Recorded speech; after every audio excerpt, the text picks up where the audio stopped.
Chris. Todd, good to see you again. We're back again. Fort Knox safes. Vaults. They're vaults, dude. A safe is a wimp. A vault is what man buy. Good. You got to call it a vault.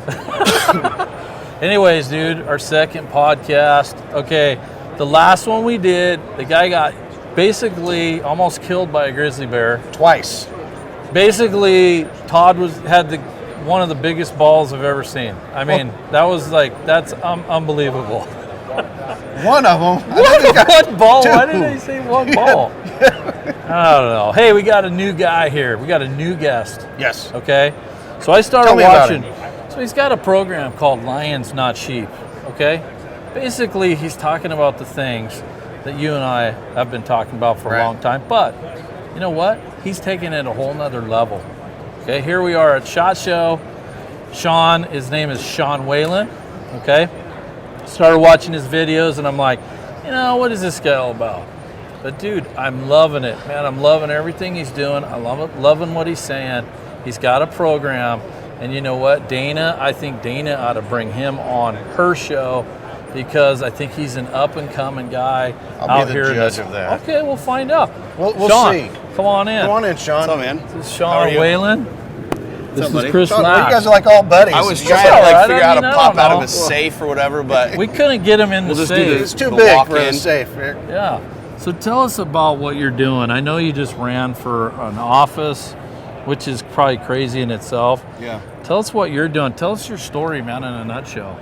So I did just run for Congress, and we did really, really well. So we came in like last second. We ended up beating a national party, the Libertarian Party, which was a huge deal. Didn't win the race, Right. but gave it a really good shake. What ticket did you run on? Figured it out. So I ran unaffiliated. Okay. So I'm an independent conservative, and live in Utah, so it's a very, very, very conservative state. Like no independent, no unaffiliated candidate has ever won there. Oh, wow. But I didn't want to run as a Republican, so I wanted to see how we could do, and we did pretty well. So Who did the Republicans put up? They put up Ainge, right? Ainge didn't make it past the primary, Oh my so gosh. John ended up winning that. But that's a different story for a different day. But I was your young entrepreneur that made a ton of money and thought that I had what success was, which is When the houses, was this? the cars. When was it? 2003, 4, 5, 6, when the market was booming, everybody was making money. What was your business? I flipped houses. Oh, wow. So I was one of the largest REO investors in the country. So we bought foreclosures, tax deeds, and we did almost 4,000 flips. So we made a ton of money. So you're like 4,000? Vanilla Ice. Yeah, but way better looking, way better hair than him. Can you rap? Did is the he question. just say 4,000 houses? Yeah, dude, That's crazy. 3,700. I've like flipped maybe 5. I found a niche and I duplicated myself, and so I saw that there was this. I'd been in the mortgage industry earlier in the early 2000s, and so I've I done a saw little of that. what was coming down the pipe because I wrote a lot of the loans and did a lot of the business that ultimately is what led to the crash. And so we started investing heavy, and I thought I was successful, right? I had the Rolex, the cars, the houses, all the money, all that. And by the time I turned 30, it was kind of like I'm working 20-hour days. I rarely see my family. I'm successful by the world's terms, but I wasn't happy. Yeah. And so. In essence, I burned the whole thing to the ground. I walked away from my marriage. I walked away from my business. Oh, wow. I couldn't figure out really what this whole thing was about. Did you have and kids? It sounds cheesy. Yeah, I've got 3 kids, 3 So young me kids, and- 10-year marriage. And so me and Chris are Christian guys. I mean, that doesn't mean we're poster boys for the faith. Sure. But where did you lose your way spiritually too? I mean, where were you at? No, that? and that's what's interesting. A lot of people ask me that. Like, a lot of people go through that shit and they're like, God, everything. I didn't.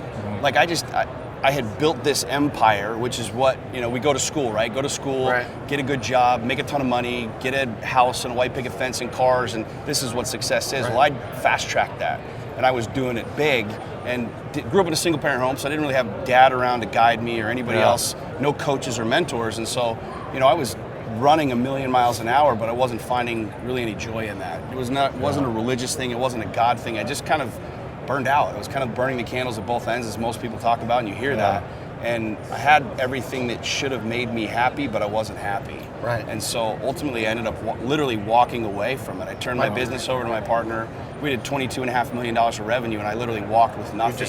gave him. And just left my marriage. I emotionally checked out, and the market had crashed. We lost some money on some deals, and that was stressful. What year? Trying to, What year juggle are we everything. talking now? Like, when did everything go to absolute? 2012.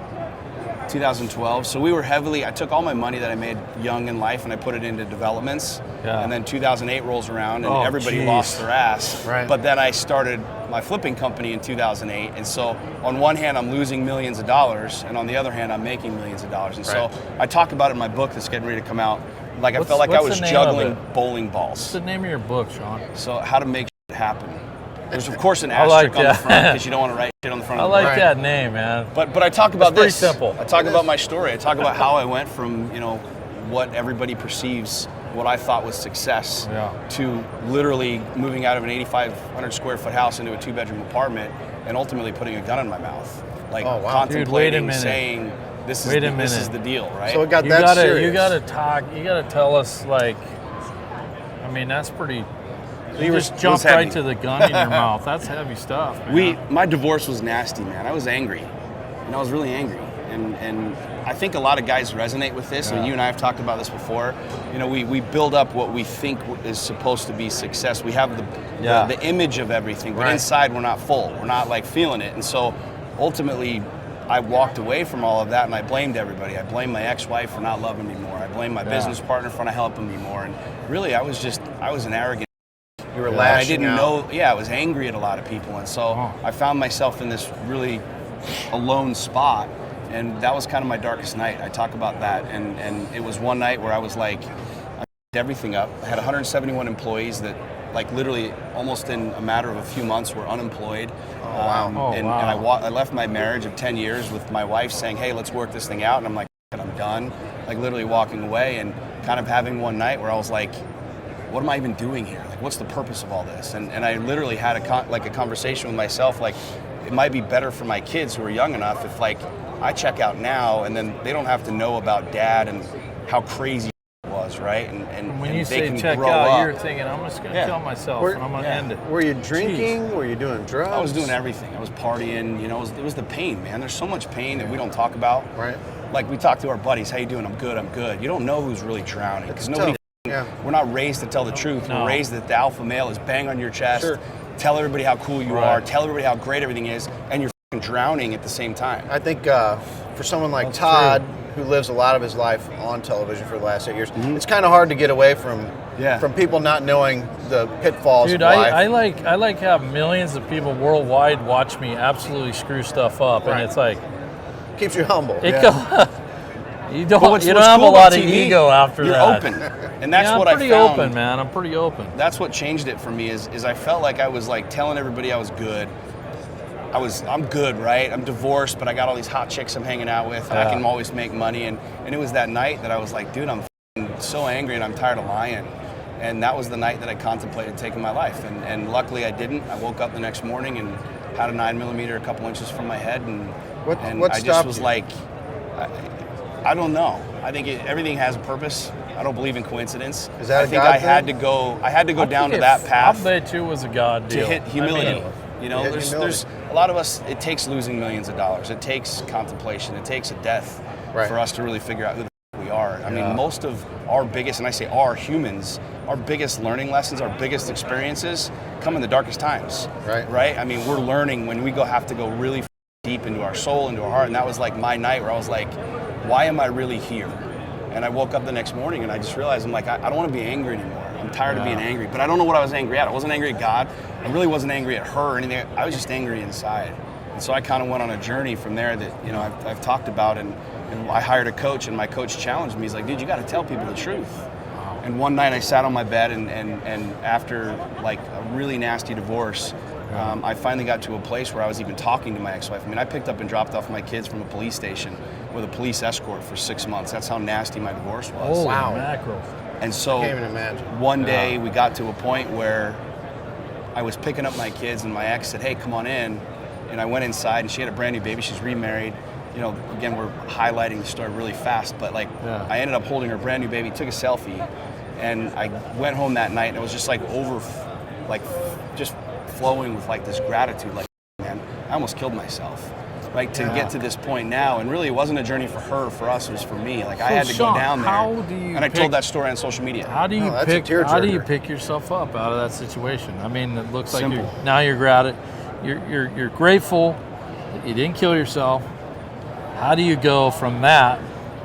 Because it looks like you're actually starting to kick ass again. Yeah. How do you go? How do you give yourself another shot at that without? I mean, tell us about Lions and Sheep, man. It's the simplest. It's really hard for a lot of people to understand this because they think there's a magic pill or there's a book that I can read. My answer is the same every single time. You tell the truth. I mean, I teach guys and I coach guys with Lions Not Sheep and entrepreneurs and business owners, especially CEOs that are running at optimal level speeds who really have not opened themselves up to why they're really doing it. It's like we're carrying around this backpack and all of this are these rocks. Wow. We're trying to sprint, but we have all this. And that night that I did that post, that was the first post that went viral. And it literally had 20 plus million likes, was shared all around the world. Yep. I built this huge following and people started looking at me as an expert. They were like, dude, tell me how you did it. And I'm like, whoa. I'm just telling people my story. I'm an expert at failure. But what I started doing is telling my truth. I started saying, I was in my divorce. And I said a lot of dumb shit.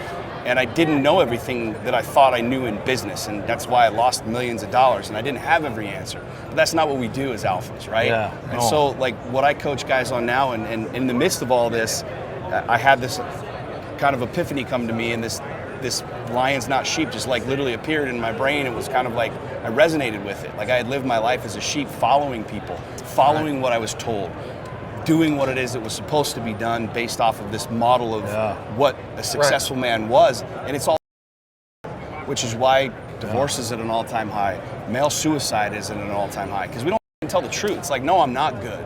But that's like what makes you a man. Like beating your chest, pretending you're this alpha is not alpha. It's being able to say, bro, I'm drowning. Like I don't know what to do here. Yeah. And I did what I was not taught to do, and I asked for help. And that's ultimately like after that night, like I reached out and I'm like, I don't have an answer. I don't know how to change this. I'm angry. I don't know what I'm angry at. I don't know why I'm angry. Somebody help me. And that we don't do that. We're not taught to do that. Like solve it, figure it out. Like that's what men do. I don't even know if you know where to go for help. I mean, like my wife moved out on me. She had postpartum issues and moved out on me at one point. I literally heard about these things, but all of a sudden it was me.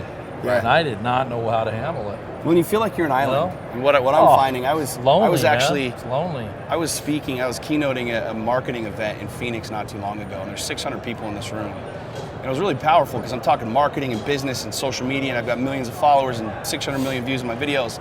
And something just hit me, and I'm like, I just asked this random question. I said, I'm gonna ask you guys something. And how many of you have ever contemplated killing yourself? And it was like, whoa, what the f is he talking about? I'm like, no, for real. How many of you, raise your hand if you've ever contemplated suicide? And literally almost every person in the room raised their hand. Are you kidding me? So I'm like, I want you to look around for a second. All of you think that your story's so deep, you don't know how to freaking find the answer. I can't say this to my friends because all my friends are gonna think I'm weird. All of you motherfuckers are in the same spot thinking the same thing. Right. And then I said, all right, lower your hands. I gotta be honest with you, I'm with Sean. I mean, but no, think about this. During my darkest time, you never reached out. I didn't do it. Right. But it crossed my mind that I was like, I'd probably be better off dead at this point. Well, and then I asked the follow-up. It crossed my mind. It was not like I was going to do it. I just that it came into the realm of it. Well, and I never thought I'd ever think about it. You probably don't talk about that. So then I asked the question, so how many of you have ever told anybody that? I said, how many of you ever told anybody that? And there were like 4 hands out of 600 that raised their hand. And I said, that's the ticket right there. Is understanding like that is real. That's who you are. That's the DNA. That's what makes you. Yep. But we're afraid to talk about that. So that's what, there's 2 parts to Lions Not Sheep. Number 1, I work with men to learn how to tell the truth. But then I work with entrepreneurs and business owners on scaling their business based off of that same principle of telling the truth. What do you want? Like building a business that ultimately works for you, not you for the business. And, most guys want to make more money and spend more time with their family, but they don't do it. So they grind and hustle, and that's what burning. Dude, where are you at, Sean? Where are you at right now? I'm right here with you, man. Where are you at? Besides, with I'm at SHOT Show. 2 great guys this. doing a truthfully, vlog. man, this is kind of what I realized. Like, said it right. I'm not guaranteed tomorrow. Neither are you. Neither are you. And that's not morbid. I might not see the sunset tonight. Yeah. That's not morbid. And all of a sudden, I went from this idea of like I got to plan my 401k and my IRA, and I got to have all this planned, and I got to get the house and the boats and the cars and the things. Are you living in the now? I'm like, dude, right now, man. Today? I'm at SHOT Show. I'm hanging out with you. There's freaking people dude, everywhere. that's what I need. This is real. I'm always worried about tomorrow, this is all I have. my kids, and it's like, Well, I need to think about like being present with them right now. The thing that I keep hearing back from you is the idea of, at church you would say, confess your sins one to another. That's biblical. Yeah, sure. Have fellowship with one another. That's biblical. My dad, if he would have met you when you were going through your dark time, thinking this is the successful thing, I have all the stuff, he would say you were living in the kingdom of thingdom. It's one of those preacher sayings, you know. And ultimately, it's hollow. It's like C.S. Lewis said, in every one of us, there is a God-shaped hole. Right. We try to fill it with drugs, alcohol. We sedate ourselves, right? Boats, cars, women, you know. And I do think it's refreshing when a guy says, you know what, I really like having sex with my wife. Yeah. You know, it's awesome, right? You know. Or saying it's dark, or saying I have pain, or saying I don't have an answer. Exactly. You know, but being we're not vulnerable is okay. Yeah, well, vulnerability. I mean, one of my favorite books is The Dark Side of the Light Chasers, written by Debbie Ford. Shout out to Debbie Ford. But she talks about vulnerability being power. I wish I knew how to read. It's This huge, is man. great. You got to pick up these books. I'll get you the audio version. You can All right. listen Audio to it. version. Yeah, I You can listen to it understand on English plane. barely. But vulnerability is power, man. I mean, if Yeah. you think about the person who's deathly afraid of public speaking, when they get up on that stage and they speak, shake and trembling, they might not even remember what they said, but they get off and they're like, oh, like there's that like power. I want that all the time. So why not, if the ticket to that is vulnerability and telling the truth and doing that scares you, why not do that all the time? So that's kind of how I live my life, is sharing that all the time with people. Running into the political spectrum, telling the truth can sometimes be a revolutionary and dangerous Very act. much so. Yes. I lived that life. Yeah. My wife, who was actually very scared to be in front of people speaking, was called into a life where that's all she does now. And we put up with some pretty crazy people. So I'm hoping that your fandom stays respectful of you and your space. Well, the right people will. You're doing good things for men who have been in a dark place, and they don't think it's manly to express that, which is wrong. It's completely wrong. A real man can confront the danger and the darkness and admit it. Like we met the guy just the last podcast. He was attacked by a bear twice. You know, I can't even imagine. That's a physical thing. The guy has balls of steel. If we had balls of steel. If we were thinking right, if society was right, his story would be his bear attack story, and we would think it's just as manly to talk about that wrestle as it is talking about wrestling with a physical bear. Yeah. Well, it is, and that's what I'm seeing. Is you're seeing. I mean, candidly, I don't care if you like Trump or not. You're seeing that happen. I mean, he told his story. He's like, "This is who I am." We all knew it. I mean, there was nothing that came out during his election that was like a surprise, because you just Google him and you know that he loves women. You know that he loves this. You know this is who he is. And I'm finding the more truth I tell through this platform of social media, which we didn't have 5 years ago. More and more people are attracted to it, and what they're hitting me up on is like, not how do I make more money. I want that freedom. I want the freedom of not having the rocks in the backpack. I want to know that I can run and not have all this baggage behind me that I'm afraid to talk about, that I'm afraid of whatever. So I'm like, cool, like dump it out. Just put it all out there. People are going to judge you either way. Yeah, they will. So just do it, and then you run faster. Where are you doing coaching? Are you doing conferences? What are you doing? Everything. So I run the Lions Not Sheep Experience, which is a quarterly thing where guys from all over the world come into Utah, and it's a really cool experience in the mountains. I do one-on-one coaching with higher level CEOs and entrepreneurs and business owners on this same thought process. I mean, they're in that spot where I was, which is like, I'm working 20 hours a day. I haven't been to the kids' soccer game. What do I do? And we help scale the business, get them out of the business into the life, and grow. But then I've got online coaching, that I work with people. I have a couple hundred clients all over the world, and it's sharing that story. Awesome. It's telling people what I found, through my darkness. I mean, I've got another book. Will you run again for some kind of office? Oh yeah, for sure, 100%. Tough one. I'm anxious to see where your journey takes you next. Me because too. I feel like a person that's open to the idea of evolving will do that. Yeah. So I'm really interested to see where your journey takes you. And I love the concept of the lions and lambs. Phil Graham, one of my favorite politicians, had a great saying. He said, when it comes time for the lion to lay down with the lamb, I want to be the lion. Right. And I was thought, that's brilliant. Yeah, it's true. It's pretty It's good. true. I mean, that thought came to me, and it resonated because I'd lived my life as a sheep. I'd lived my life following everybody else, following what I was told. And then all of a sudden I kind of planted my flag and said, no, this is what makes me happy. And it kind of went against the grain a little bit, and it wasn't normal. You don't tell your truth. You don't share that you don't have the answers. And the more I did that, the better I felt. So when you say, like, what's next? Like, right now, like, I don't know, let's go grab a cup of coffee. Like, and then let's figure out what we're doing after that, you know? Right. And so I don't wander through life hippy-dippy thinking, like, I don't give a shit about tomorrow. But I'm very present now because I realize the connection with human beings, the connection with my kids. I can take a lot That's of what that dictates right now, the tomorrow. right? I need to be more in the present. I mean, I'm worried about tomorrow. I'm worried about my guys, and I need to be present with my kids and my wife. Yeah. You know, There's a lot of people and I'm gonna take my entrepreneurs wife that out aren't to doing dinner that. tonight just because of that. Do it. Thanks, Sean. You're welcome. Take her out to dinner on you. Take her out Can I to come? dinner. Can I come? Yeah. No. I get third No, wheeler? you can't come. We Hey, can I'd like touch to it. do this Good again, deal. and I'd like to take this to the next level, because I think we're all kind of really close to this really awesome, eye-opening experience, man, for everybody. I'd love to have him on again. That'd Cool. be great. Dig it. Thanks, Sean. Thanks, guys. Appreciate it. Thank Take you. care. Thank you, sir. Have a good shot, good Sean. one. Hey, you too. Thanks. Dude, that was incredible, man. I mean, Good story. This guy came from, he was here, he's about ready to shoot himself, had a gun in his mouth, and then to come back from something like that. Not a lot of you guys get to do that. No, it's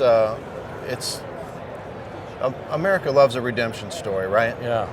To me, the thing that comes back off of this is the power of failure. Yeah. And we live in a society that wants to coddle you so much that you don't have a chance to fail in order to make yourself better the next time. And the failures is how we always rise again. You know, for me, when I was at my lowest point, it was my faith in Christ. Yes. And I reached out to the Lord. And I was broke. My wife's gone. I got 2 little boys I'm trying to feed. And I'm telling you, I was in a dark spot. Yep. Jesus raised me back out of that. And man, I can only give, I can only give him the credit. I am no poster boy for the faith, but man, I love Jesus. I know you do too. Oh, amen. Amen. I got a preacher father, I grew up in the church and led singing for 20 years of my life. Dude, awesome. While I was being a touring musician and a father let's as well. sing a song together someday, huh? Deal? Let's do it. All right. All right. It's a deal. All right. But it won't be the sound of silence. No. See you, man. See ya. Good job. All right.